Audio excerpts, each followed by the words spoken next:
नमस्कार, आप देख रहे हैं द भारत खबर। मैं हूं आपके साथ परवेश। शुरुआत करते हैं दिल्ली की 10 बड़ी खबरों की, लेकिन उससे पहले एक छोटी सी अपील है आपसे। अगर आपने अभी तक द भारत खबर चैनल को सब्सक्राइब नहीं किया है तो तुरंत सब्सक्राइब कर लीजिए, साथ ही बेल आइकन का बटन भी दबा दीजिए। दिल्ली में आखिरकार मेयर के चुनाव के लिए एक बार फिर तारीख तय कर दी गई है। उपराज्यपाल वीके सक्सेना ने 6 फरवरी को मेयर चुनने के लिए एमसीडी का हाउस सत्र बुलाने की मंजूरी दे दी है। दरअसल दिल्ली के मुख्यमंत्री अरविंद केजरीवाल और उप मुख्यमंत्री मनीष सिसोदिया की ओर से उपराज्यपाल से 6 फरवरी की तारीख तय करने की सिफारिश की गई थी। अब आगामी सोमवार को मेयर, डिप्टी मेयर और स्टैंडिंग कमेटी के 6 सदस्यों के चुनाव के लिए पार्षद मतदान करेंगे। एमसीडी ने बैठक फिर से बुलाने के लिए 10 फरवरी की तारीख प्रस्तावित की थी, जबकि आपके नेतृत्व वाली दिल्ली सरकार ने 3 विकल्पों के रूप में 3, 4 और 6 फरवरी का सुझाव दिया था, जिसे मानते हुए उपराज्यपाल ने 6 फरवरी की तारीख तय कर दी है। इससे पहले 2 बार 6 जनवरी और 24 जनवरी को आम आदमी पार्टी और बीजेपी पार्षदों के बीच तीखी नोकझोंक के बीच सत्र स्थगित हो गया था, जिसके बाद आपकी मेयर पद की उम्मीदवार शेरी ओबरॉय ने समयबद्ध तरीके से मेयर का चुनाव कराने की मांग को लेकर गुरुवार को सुप्रीम कोर्ट का दरवाजा खटखटाया था। दिल्ली में मेयर चुनाव की अगली तारीख 6 फरवरी के ऐलान पर दिल्ली के उप मुख्यमंत्री मनीष सिसोदिया का बयान भी सामने आया है, जिसमें उन्होंने बीजेपी पर साजिश करने का आरोप लगाया है। उन्होंने कहा कि दिल्ली के लोग एमसीडी के शासन में बीजेपी से दुखी थे, फिर अरविंद केजरीवाल की गारंटी पर भरोसा करके दिल्ली के लोगों ने एमसीडी में सरकार बनाने के लिए आपको वोट दिया। दिल्ली के लोगों ने 15 साल के शासन के बाद बीजेपी को हराया है और अब बीजेपी साजिश करके मेयर के चुनाव को रोक रही है। उम्मीद है कि भारतीय जनता पार्टी लोकतंत्र का सम्मान करते हुए 6 फरवरी को मेयर का चुनाव होने देगी और आम आदमी पार्टी का मेयर बनने देगी। आम आदमी पार्टी का मेयर काम करेगा तो तुरंत सारे काम हो जाएंगे। एमसीडी कर्मचारियों को दिल्ली सरकार की तरफ से सौगात मिली है। सरकार ने एमसीडी कर्मचारियों के वेतन और फंड के लिए करीब 2000 करोड़ रुपए जारी कर दिए। इसका एक हिस्सा बुधवार को एमसीडी को मिल गया है। जल्द ही अतिरिक्त 460 करोड़ रुपए भी निगम को मिल जाएंगे। इधर एमसीडी की तरफ से दिल्ली सरकार से मिले फंड में से 730 करोड़ रुपए कर्मचारियों के वेतन और पेंशन के लिए तत्काल जारी कर दिए गए। इससे सभी कर्मचारियों को दिसंबर तक का वेतन मिल गया है। उप मुख्यमंत्री मनीष सिसोदिया ने एमसीडी को बेसिक टैक्स असाइनमेंट के तहत सैलरी और रिटायर्ड कर्मचारियों के पेंशन के लिए करीब 2000 करोड़ रुपए जारी किए। सिसोदिया ने कहा कि इससे एमसीडी के कर्मचारियों को जनवरी माह तक का वेतन मिल सकेगा और इन्हें बड़ी राहत मिलेगी। उप मुख्यमंत्री ने एमसीडी और दिल्ली सरकार के अधिकारियों के साथ इस बाबत एक उच्च स्तरीय बैठक की। इस मौके पर मनीष सिसोदिया ने कहा कि बीजेपी शासित एमसीडी में हमेशा कर्मचारियों के हितों की उपेक्षा की गई और उन्हें महीनों तक वेतन नहीं मिला। चुनाव से पहले मुख्यमंत्री अरविंद केजरीवाल ने गारंटी दी थी कि एमसीडी में आप सरकार बनने के बाद सभी कर्मचारियों को समय से वेतन मिलेगा और अब हम उस गारंटी को पूरा कर रहे हैं। दिल्ली सरकार की महत्वपूर्ण फ्री वाईफाई की योजना बीते साल दिसंबर से बंद पड़ी है। इस योजना को फिर से शुरू करने के लिए सरकार ने जरूरी निर्देश दिए हैं, जिसके बाद उम्मीद लगाई जा रही है कि ये सुविधा एक बार फिर से शुरू हो सकती है। प्रत्येक हॉटस्पॉट डिवाइस के 50 मीटर के दायरे में आने वाले उपयोगकर्ता मुफ्त इंटरनेट का उपयोग करने में सक्षम थे। सरकार ने इस सुविधा को प्रदान करने के लिए प्रतिवर्ष 100 करोड़ रुपए निर्धारित किए थे। दिसंबर 2019 में राजधानी में मुफ्त वाईफाई सुविधा शुरू की गई थी। अधिकारियों ने कहा कि 21 लाख से ज्यादा लोग वाईफाई हॉटस्पॉट के जरिए मुफ्त इंटरनेट का इस्तेमाल कर रहे थे। आपके 2015 के विधानसभा चुनावों से पहले किए गए 70 वादों में से एक मुफ्त वाईफाई की सुविधा मुहैया कराना भी शामिल था। इसके लिए 11,000 से अधिक हॉटस्पॉट लगाए गए हैं। 70 विधानसभा क्षेत्रों में से प्रत्येक में पार्कों, बाजारों और महत्वपूर्ण सरकारी भवनों और बस क्यू शेल्टर्स पर हॉटस्पॉट लगाए गए। इस सर्विस को इस तरह से डिजाइन किया गया है कि हर यूजर को उसके मोबाइल नंबर से पहचाना जाता है और उसे हर महीने 200 MB प्रति सेकंड की स्पीड से 15 GB फ्री डाटा मिलता है। 2023-24 के केंद्रीय बजट में दिल्ली पुलिस को 11,932 करोड़ रुपए का बजट आवंटित किया गया है, जो पिछले बजट की तुलना में 1,577 करोड़ रुपए ज्यादा है। इस बढ़े हुए बजट से दिल्ली पुलिस को और अधिक मजबूत और पेशेवर बनाने के प्रयास किए जाएंगे। दिल्ली में ट्रैफिक व्यवस्था को दुरुस्त करना दिल्ली पुलिस के लिए वर्षों से चुनौती बनी हुई है, जिससे इस बजट में मिले पैसों से ट्रैफिक मैनेजमेंट सिस्टम में सुधार करने की कोशिश की जाएगी। दिल्ली में लगातार बढ़ रहे हर तरह के अपराध पर काबू पाने में शहर की कानून व्यवस्था दुरुस्त करने के अलावा व्यापक तौर पर सीसीटीवी कैमरे भी लगाने की जरूरत है, जिससे केस सुलझाने में पुलिस को बहुत आसानी होती है।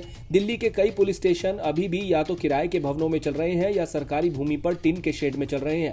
सभी पुलिसकर्मियों के लिए आवास की सुविधा भी उपलब्ध नहीं हो पाई है। बड़ी संख्या में पुलिसकर्मी पड़ोसी राज्यों से अपने घरों से दिल्ली ड्यूटी करने आते जाते हैं, लिहाजा बड़ी राशि भवन निर्माण में खर्च की जाएगी। अपने आधारभूत ढांचे को मजबूत करने के लिए 270 करोड़ रुपए आवंटित किए गए हैं। दिल्ली में आश्रम के बाद अब एक और फ्लाईओवर को बंद कर दिया गया है। धौला कुआं से वेस्ट दिल्ली जाने के लिए इस्तेमाल होने वाला जनक सेतु फ्लाईओवर रिपेयरिंग वर्क्स के लिए बंद किया गया है। इसको लेकर दिल्ली ट्रैफिक पुलिस ने एडवाइजरी जारी की है। ट्रैफिक पुलिस की एडवाइजरी के मुताबिक धौला कुआं से पश्चिमी दिल्ली जाने वालों के लिए पंखा रोड होते हुए सागरपुर फ्लाईओवर के जरिए रूट डाइवर्ट किया गया है। इस एडवाइजरी में बताया गया है कि जनक सेतु फ्लाईओवर को रिपेयरिंग के लिए 3 सप्ताह तक बंद रखा जाएगा। दिल्ली ट्रैफिक पुलिस ने अपनी एडवाइजरी में बताया है कि धौला कुआं से द्वारका जाने वाले लोग स्टेशन रोड होते हुए गोपीनाथ बाजार के जरिए जाएं। इसके अलावा रिंग रोड से आने वाले यात्री थमैया रोड से आए, वहीं सदर बाजार से आने वाले लोग पंखा रोड होते हुए द्वारका और जनकपुरी की तरफ जाएं। इसके अलावा जो यात्री आईएसबीटी, रेलवे स्टेशन या एयरपोर्ट जाना चाहते हैं, उन्हें तय समय से थोड़ा जल्दी घर से निकलने की सलाह दी गई है ताकि वो सही समय पर पहुंच सकें। दिल्ली से अपनी मर्सिडीज कार में नोएडा जा रहे एक युवक की दर्दनाक सड़क हादसे में जान चली गई। नोएडा के सेक्टर 168 में भी उनका घर है। मंगलवार देर रात को वो अपनी मर्सिडीज कार से दिल्ली से अपने नोएडा वाले घर आ रहे थे। सेक्टर 93 में एलडीको कट के पास तेज रफ्तार मर्सिडीज अनियंत्रित होकर डिवाइडर पर चढ़कर पेड़ से टकरा गई। टकराते ही मर्सिडीज में आग लग गई और कार अंदर से ऑटोमेटिक लॉक हो गई। कार के अंदर ही अनुज की जलकर मौत हो गई। राहगीरों की सूचना पर पुलिस और दमकल की एक गाड़ी मौके पर पहुंची। पुलिस ने कार के नंबर के आधार पर मृतक के परिजनों को हादसे की सूचना दी। मौके पर मौजूद लोगों ने पुलिस को बताया कि अनुज करीब 15 मिनट तक कार से निकलने का प्रयास करते रहे। तेज आग की लपटों के बीच लॉक कार से वो निकल नहीं सके। आसपास मौजूद लोग भी उनकी मदद नहीं कर पाए। मदद मांगते मांगते कार के अंदर ही उनकी मौत हो गई। पुलिस के मुताबिक हादसा होते ही मर्सिडीज कार आग का गोला बन गई थी। आग बुझाने के बाद कटर से काटकर शव को बाहर निकाला गया। इसमें करीब 1 घंटे से अधिक का वक्त लग गया। इसके बाद मृतक के परिजनों के बारे में पता लगाया गया और उन्हें इसकी सूचना दी गई। देर रात को परिजन दिल्ली से नोएडा पहुंच गए थे। ऑनलाइन गेमिंग वेबसाइट के जरिए भोले भाले लोगों को अपने जाल में फंसाकर ठगी करने वाले गैंग के 3 बदमाशों को उत्तरी दिल्ली जिले की साइबर थाना पुलिस ने गिरफ्तार कर लिया। आरोपी लगातार कर्नाटक और छत्तीसगढ़ के अलग अलग शहरों में अपनी लोकेशन बदलकर पुलिस को चकमा दे रहे थे।